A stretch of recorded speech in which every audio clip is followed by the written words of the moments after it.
Hello, I'm Chris Kruger, and I'm here with Mandy Jacques from Neufit, a company that makes a pulsed direct current electrical stimulation device used on muscles. And today, we're here to talk about how this device could potentially help people with Parkinson's.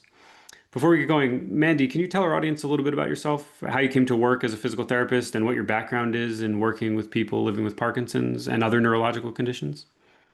Absolutely. I am a physical therapist. I'm also a multiple sclerosis certified specialist. I've worked in the neurologic field for most of my career, pretty much all of my career. And I got into it because when I was in PT school, actually, my younger sister got diagnosed with MS. It really impacted our family a lot, especially because my grandmother has also been diagnosed. So, since that day, it really just kind of geared my career into working with neurologic patients and helping them with better movement strategies and improved life.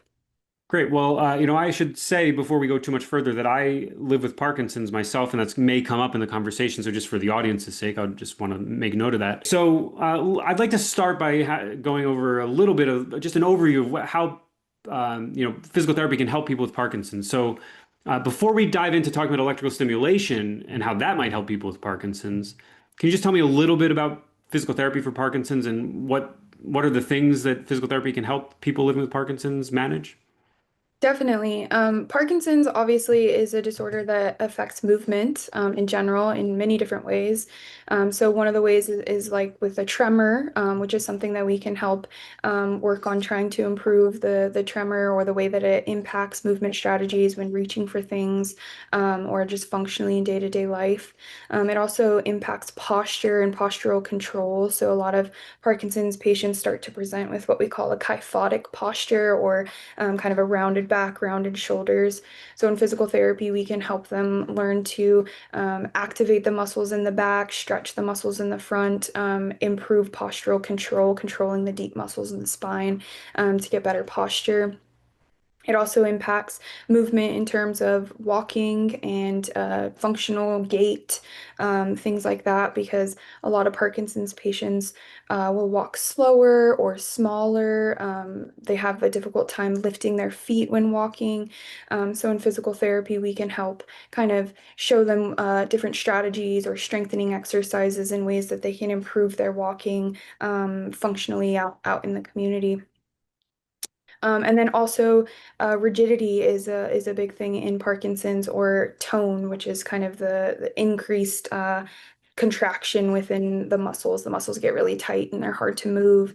So in physical therapy, we can show strategies of stretching or weight-bearing activities or different kind of ways to help treat the rigidity and decrease some of that tone that can be really uncomfortable. Yeah, so I think I want to draw attention to one other layer to something you said, which is about the posture help that the way that a physical therapist might help with a person's posture, and that's important for a couple of reasons. And one of them that I don't think I heard you say, maybe you did and I missed it, but is that it can help with balance too, right? Because if your posture is off, that's part of what happens. Is that right? Definitely. Yeah, absolutely. Lots of things we can do for balance. Yeah. Cool. Well, thanks for that overview. We're going to talk about the Neubie device, which is a device that's made by Neufit. But before we get there, I'd like to talk about the sort of electrical stimulation more generally from a higher level, just an overview of why that might be helpful. So, one reason I want to do that is that the audience might have heard about electrical stimulation related to Parkinson's, and they might think about deep brain stimulation, or even maybe stimulation of the brain through the skull, not with a device. But we don't hear all that much about stimulation of muscles in people with Parkinson's, but this is a fairly common PT intervention for the general public. And I wonder if you could just say a little bit about what's the basic situation with electrical stimulation? What is it used for in physical therapy? And what's the theory? What does the research say about the benefits? Yeah, that's a great question. Electrical stimulation has been around for a really long time in the physical therapy world. Almost every PT clinic you go to is going to have some sort of electrical stimulation device or unit. Most of the traditional E-stims out there are alternating current, which we'll get to, but really the idea or the research supports electrical stimulation for pain modulation and for muscle contraction. Just noting that with electrical stimulation, you're not just stimulating the muscles, you're stimulating the nerves, you're stimulating the sensory system overall. So there's a lot of improvements and things we can do with it. Okay, well, thanks for that big picture overview. I'd like to drill in a little bit more, and maybe can you, there's different types of stimulation, right? I don't really understand this too well because there's so many varieties. Can you maybe give us a quick overview of the different types of stimulation, I guess protocols or types? Yeah, I would say there's four main types that I could speak about. The first one is called, traditionally, a lot of people know it as TENS. It stands for transcutaneous electrical nerve stimulation. And that is used a lot for pain modulation. The idea behind it is we call it the gate control theory, but it's where we take the stimulation, every single sensory stimulation or stimuli that comes into the body is going to go up the spinal cord to the brain, and then the brain is going to process it, and then it's going to have an output. So our nervous system is kind of one big feedback loop. The idea behind the gate control theory is that our spinal cord holds the gate on what gets to go up to the brain. So if the electrical stimulation can be faster than the pain stimulation, it can go up to the brain quicker, so then the brain doesn't feel the pain. So that's what we're doing a lot with TENS units is trying to stop the pain sensation, especially for patients in a lot of pain, chronic pain, any type of pain really. But there's no muscle movement happening with TENS units. The other type is interferential current. This is also used for pain modulation, but it's for deeper tissues because we're actually using two kind of different frequencies. They intersect each other at the area that we're trying to treat, and it gets that stimulation deeper into the body. A really good example to use IFC is for like low back pain or muscle spasms within the low back. And then another type is NMES. The device that we're going to talk about later today is in a type of NMES, but it stands for neuromuscular electrical stimulation. And we use NMES to prevent atrophy or muscle wasting, help facilitate more muscle strengthening, re-education of the muscular system to get better movement strategies. And then a type of NMES is FES, which people have probably seen before. We use this just really functionally. So a really good example of FES is for patients with foot drop. Basically, they have a difficult time lifting their foot during the swing phase of gait to be able to clear their foot from the floor.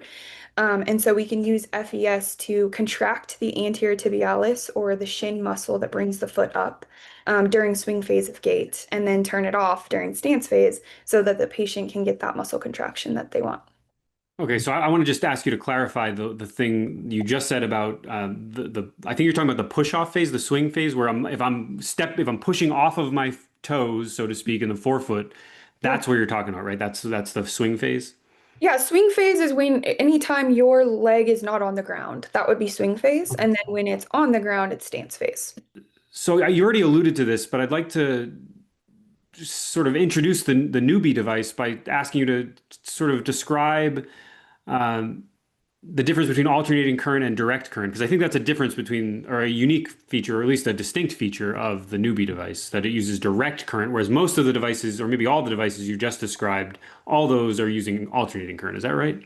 Yes, exactly. So the biggest difference between the two is alternating current goes back and forth between the electric gradient field, and direct current goes in one direction.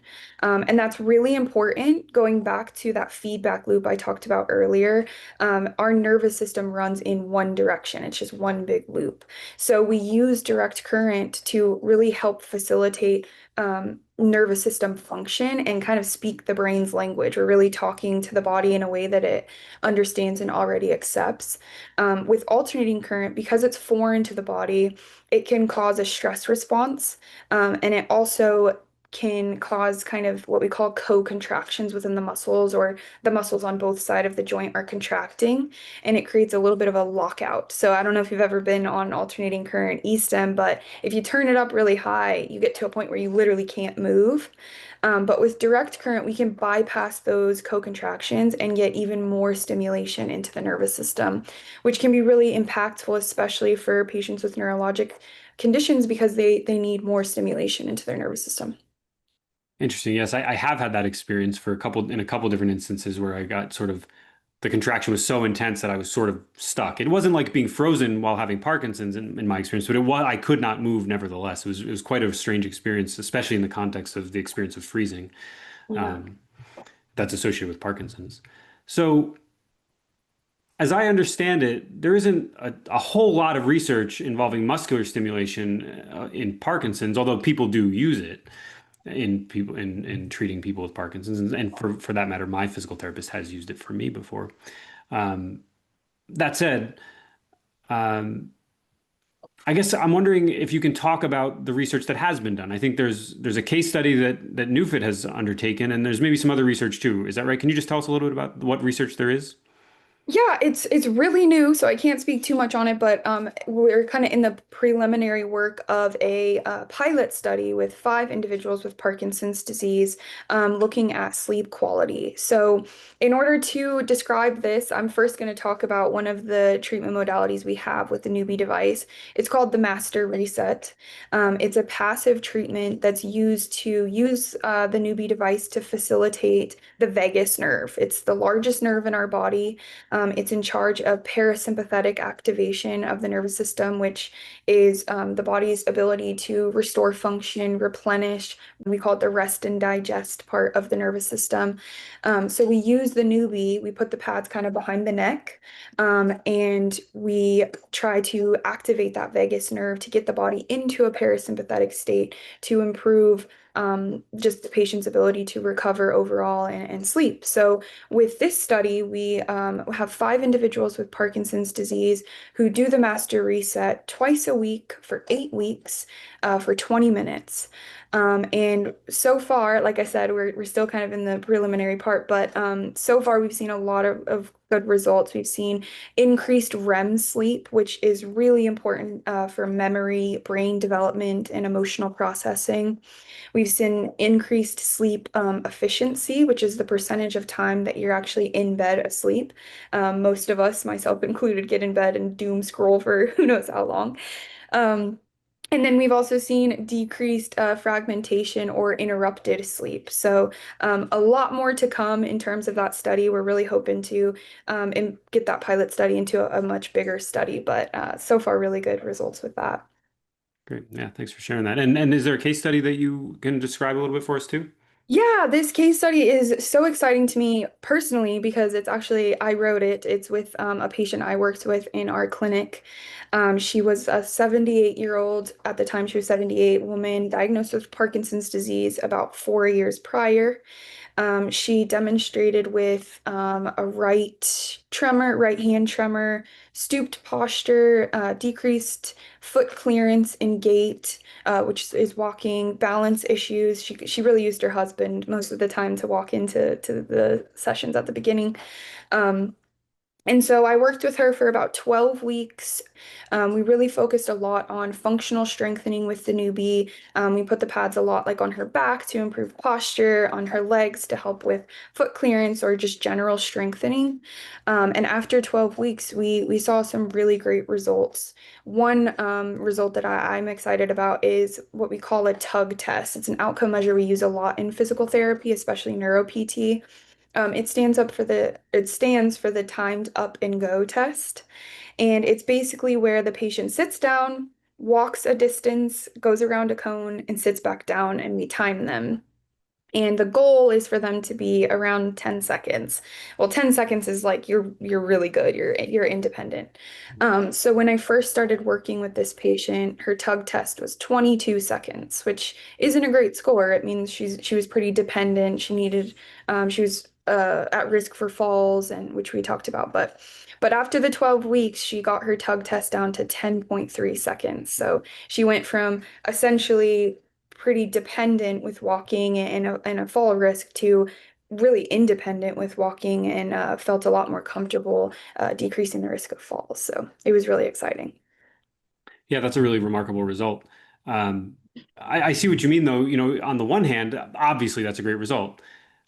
On the other hand, it's one person, and they got to work with a physical therapist one on one for 12 weeks. So we kind of do need more information about this, but that's a great result, no doubt. And I'm sure that the positive impact was really appreciated by the person in the study. So yeah, that's really great. Thanks for sharing that. Um, Now, that said, there's more research about the Neubie device and stimulation maybe in general in the context of multiple sclerosis, right? So can we maybe focus there a little bit? What's the story there? Can you tell us about that? Absolutely. I obviously specializing in MS, I've worked with a ton of MS patients using the Neubie device. So anecdotally, I can tell you I've seen a lot of really great success in terms of improving sensation, improving the tone. MS tone presents a little bit differently from Parkinson's tone. We call MS spasticity, Parkinson's is rigidity. But at the end of the day, it's both just stiffness within the muscles. So we've seen a lot of success kind of helping patients decrease some of that, improve fatigue levels, and just really help with functional strength. So one study I'd like to talk about, we did a case series with 7 individuals with MS who all had mobility impairments, and they did 18 visits over 6 weeks. And within each visit, we kind of structured the visit to have 4 different parts. The first part is another part of the Newbie that I want to talk about. It's called our foot bath. And it's where we use the water as a conductor of the electrical stimulation. You put your feet in the water, and it helps facilitate all of that neurologic communication to the feet, which is really important because our feet carry so much. They're very neurologically dense. They carry a lot of proprioceptors, which are the receptors in charge of knowing where you are in space or balance. They're important, obviously, for knowing kind of where we are on the floor when we're walking, lifting our feet. We have a lot of really small muscles and nerves and joints that are important to stimulate, but they're difficult to stimulate with sticky electrodes because they're so small. So being able to use the foot bath to work on those things is really important. So anyway, with this study, they had the foot bath as one part. Then they worked on flexibility training with the newbie. They worked on strength training, and then they worked on functional movements with the newbie in each session. And again, it was 18 visits over 6 weeks. And afterwards, these 7 individuals, we had over 70% of the individuals had improvements in their hip strength, their outer hip strength, their inner leg strength, their hamstring strength, and their tibialis anterior, which is the muscle in charge of bringing your feet up or dorsiflexing your feet. So a lot of really great strength improvements using the newbie with this population. So it was exciting. Yeah, thanks for sharing that. I think I want to draw attention to the fact that, when we talk about exercise for people with Parkinson's, we there's often a lot of people talking about aerobic exercise and the way, just in the sense that that's just where a lot of the research has been so far. But it's also very important for people with Parkinson's to focus on building their strength because it can help with avoiding falls and also with just basic functionality and activities of daily living, right? Definitely, yeah. It's so important in neuro PT in general to keep everything very functional or what you're working towards. So if you want to improve your walking and you're riding a bike every day, you're not going to improve your walking, right? You need to keep the exercises really functional to what you want to improve. Yeah, thanks for sharing that. So you've learned a lot from your work with people living with MS. Can you say what you've learned there that makes you think stimulation will be effective for people with Parkinson's? Yeah, certainly. Going back to kind of the increased tone, that's something we've seen a lot of success with. We use what we call our electric glove or our newbie glove, where the either the PT or a family member at home will wear the newbie glove and they rub it along the areas in the body of the patient who's feeling that rigidity or spasticity. And the whole idea behind that is that we're taking the stimulation that mimics the human nervous system and we're putting it into the body and we're saying, hey, this muscle tissue isn't threatening. There shouldn't be a guarding effect here. This is a safe tissue. Because at the end of the day, any sort of increased tone is some form of guarding or perceived threat within the muscle spindles. So if we can use a stimulus to help kind of decrease that threat within the nervous system, get the nervous system to work optimally, we can really decrease a lot of that tone and threat.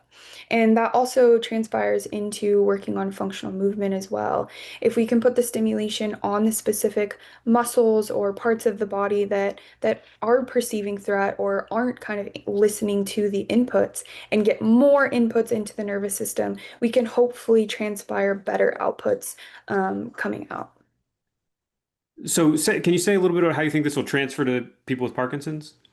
Yeah, absolutely. So, we've seen all of this great success with MS patients and improving functional mobility and movement strategies and decreasing kind of compensatory patterns. And I think that's also could be seen in Parkinson's disease.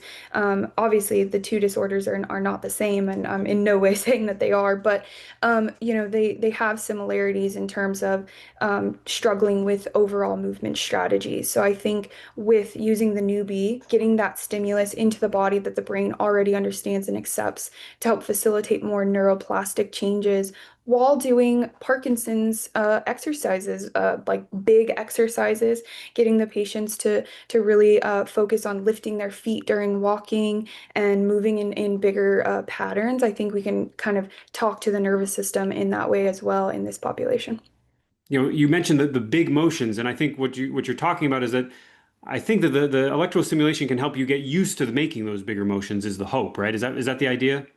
Exactly. If we can put the stimulation on the body and the brain's really listening because it's like, what is the stimulation on me? And then you do these big movements, you're teaching yourself with the big movements, but you're also talking to the brain, and the brain is kind of remembering those big movements.